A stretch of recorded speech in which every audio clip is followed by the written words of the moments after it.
গৰুখুঁটি প্ৰকল্পৰ যিসকল মানুহ উচ্ছেদ কৰা হৈছিলে তেওঁলোকক সংস্থাপন কৰিব বুলি অসম চৰকাৰে আমছুৰ লগত আলোচনা কৰি সিদ্ধান্ত গ্ৰহণ কৰিছিলে আৰু মুখ্যমন্ত্ৰী হিমন্ত বিশ্ব শৰ্মা ডাঙৰীয়াৰ এই সিদ্ধান্ত মৰ্মে গৰুখুঁটি প্ৰকল্পৰ উচ্ছেদিত মানুহখিনি সংস্থাপন হৈ আছিলে।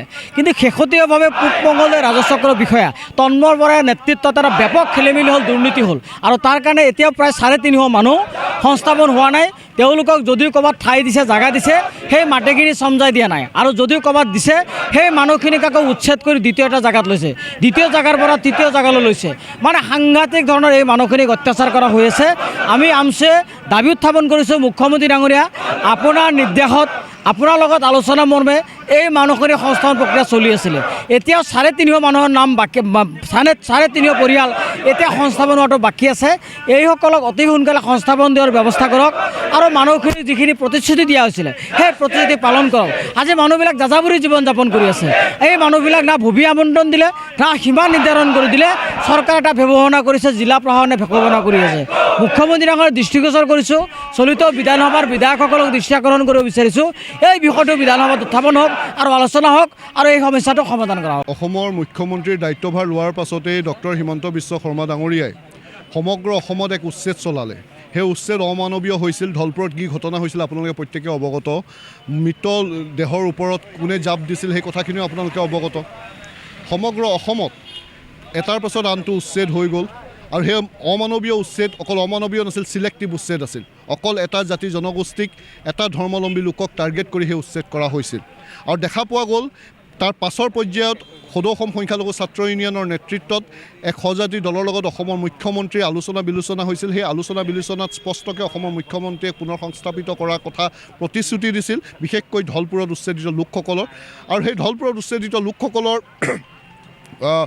পুনৰ সংস্থাপনৰ বাবে এক কমিটিও গঠন কৰা হৈছিল আৰু সেই কমিটিৰ আমছুৰ বিষয়ববীয়াসকলেও তাত আছিল। আৰু কিন্তু তাৰ পিছৰ পৰ্যায়ত দেখা গ'ল যে 2151টা পৰিয়ালৰ ভিতৰত অকল 1800টা পৰিয়ালত এটা অঞ্চলত লৈ গৈ মাটিৰ পৰিমাণ যিমান দিয়া কথা আছিল তাতকৈ কম পৰিমাণ দি কাৰণে তেওঁলোকক বহুৱাই দিয়া হ'ল, যদিও তেওঁলোকক আজিৰ তাৰিখলৈকে মাটিৰ পট্টা প্ৰদান কৰা নহ'ল, তেওঁলোকক কোনো এলটমেণ্টৰ কাগজ দিয়া নহ'ল। তেওঁলোকৰ আজিৰ তাৰিখতো বিশুদ্ধ খোৱা পানীৰ অভাৱ, তেওঁলোকৰ স্কুলৰ ছাত্ৰ ছাত্ৰীৰ বাবে স্কুলৰ অভাৱ, অংগনবাদী চেণ্টাৰৰ অভাৱ, বিদ্যুতৰ ব্যৱস্থা নাই, ভাল ৰাস্তা ঘাটৰ ব্যৱস্থা নাই। আৰু প্ৰায় 300-350 পৰিয়াল আজিৰ তাৰিখত শিবিৰত, যদিও ইয়াৰ পৰা স্থানান্তৰ কৰা গৈছে, তেওঁলোকক গৰু ছাগলীৰ দৰে যি হিচাপে গঁৰালত ৰখা যায় তেওঁলোকক শিবিৰত ঠেলা হেঁচা কৰি অমানৱীয় পৰিৱেশ এটাক, পশুসদৃশ পৰিৱেশ এটাক তেওঁলোকক ৰখা হৈছে। আৰু লগতে অকল ধলপুৰতে নহয়, সমগ্ৰ অসমতে আপুনি যদি হোজাই জিলাৰ 9 খুঁটিৰ সেই উচ্ছেদক চাই, আজি দবকাত তেওঁলোকক স্থানান্তৰ কৰাৰ কথা হৈছিল, সেই মাটি আইডেণ্টিফাই কৰা হৈছিল, তাত আৰ্ট ফিলিং হৈছিল, কিন্তু সেই মানুহখিনিক আজিৰ তাৰিখলৈকে তাত কিন্তু লৈ যোৱা নহ'ল। তেওঁলোকক সেই গঁৰালত ৰখাৰ দৰে পশুৰ দৰে তেওঁলোকক ৰখা হৈছে। ঠিক তেনেধৰণে আপুনি গোৱালপাৰা হাছিলা বিল পাইকানৰ অৱস্থা যদি চাই ঠিক একেদৰে আপুনি যদি নগাঁৱৰ লাওখোৱা বটদ্ৰৱাত যদিও 16 ঘৰ মানুহক সংস্থাপিত কৰা হৈছিল, বাকীখিনি মানুহক একে অৱস্থাত ৰখা হৈছে। সমগ্ৰ অসমত যি এটাৰ পাছত আনটো, বিশেষকৈ উৰিয়াম ঘাটৰ কথাটো আমি নোকোৱাকৈ থাকিব নোৱাৰোঁ। তাত 7-8 হাজাৰ মানুহক ৰেংমা বনাঞ্চলৰ পৰা উচ্ছেদ কৰা বুলি ক'লে, কিন্তু প্ৰায় 25-30 হাজাৰ মানুহ এতিয়াও সেই বনাঞ্চলত থকা আমি খবৰ পাওঁ। তাত বিজেপিৰ এটা মণ্ডল অফিচ আছে বুলি আমি শুনো।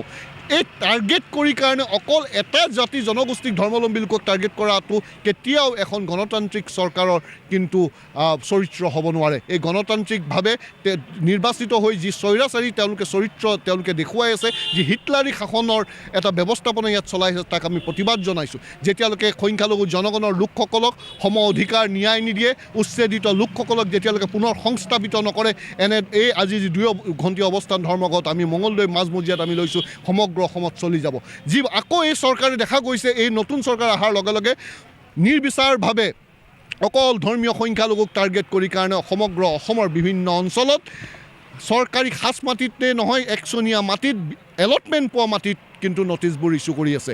এই নটিচবোৰ ইছ্যু কৰাৰ পাছত দেখা পালোঁ যে ওচৰ চুবুৰীয়া মানুহবিলাকক হয়তো একে মাটিত আছে, একেই ডাক নম্বৰ, একেখন গাঁও, খালী নাম ভিন্ন হোৱাৰ বাবে তেওঁলোকক নটিচ ইছ্যু হোৱা নাই। মছজিদ মাদ্ৰাছাৰ মাটি LAC বৰ্ডত এলটমেণ্ট হোৱাৰ পাছতে সেই মছজিদ মাদ্ৰাছাবিলাকত কিন্তু নটিচ ইছ্যু হৈছে। শুনিছোঁ ধুবুৰীত প্ৰায় 50,000 বিঘা মাটি এতিয়ালৈকে মেপিং কৰা হৈছে। ধুবুৰী জিলাত আৰু পৰ্বতজৰা জিলাখন মিলাই 4,900 বিঘা মাটি, পৰ্বতজৰা ছাব ডিভিজন মিলাই 4,900 বিঘা মাটি তেওঁলোকক লাগে, ডেভেলপমেণ্টৰ কাৰণে লাগে মানুহখিনি উঠি যাবলৈ, কিন্তু ৰাজি হৈছে, তেওঁলোকে সন্মতি প্ৰকাশ কৰিছে। কিন্তু আপোনালোকে ব্যৱস্থাপনা চাওক, 900 বিঘা মাটি বি টি চিত পৰিছে। বি টি চিয়ে নিজৰ দায়িত্ব লৈ কেনে সেই 900 বিঘাত থকা মানুহখিনিক তেওঁলোকে পুনৰ সংস্থাপিত কৰিছে। কিন্তু এই 4000 বিঘা থকা মানুহখিনিৰ কোনো ব্যৱস্থাপনাৰ কথা আজিৰ তাৰিখলৈকে অসম চৰকাৰ বা জিলা প্ৰশাসনে চিন্তা কৰা নাই। এই বৈষম্যমূলক যি আচৰণ, আচলতে বি টি চি চৰকাৰৰ পৰা অসম চৰকাৰখনে শিকিব লগা আছে নেকি? তেওঁলোকৰ গণতান্ত্ৰিক ভাষাৰে আমি কথাবিলাক কৈ আছোঁ, তেওঁলোকে যদি নুবুজে ইয়াতকৈ ভয়াৱহ কিন্তু আন্দোলনৰ সন্মুখীন হ'ব লাগিব।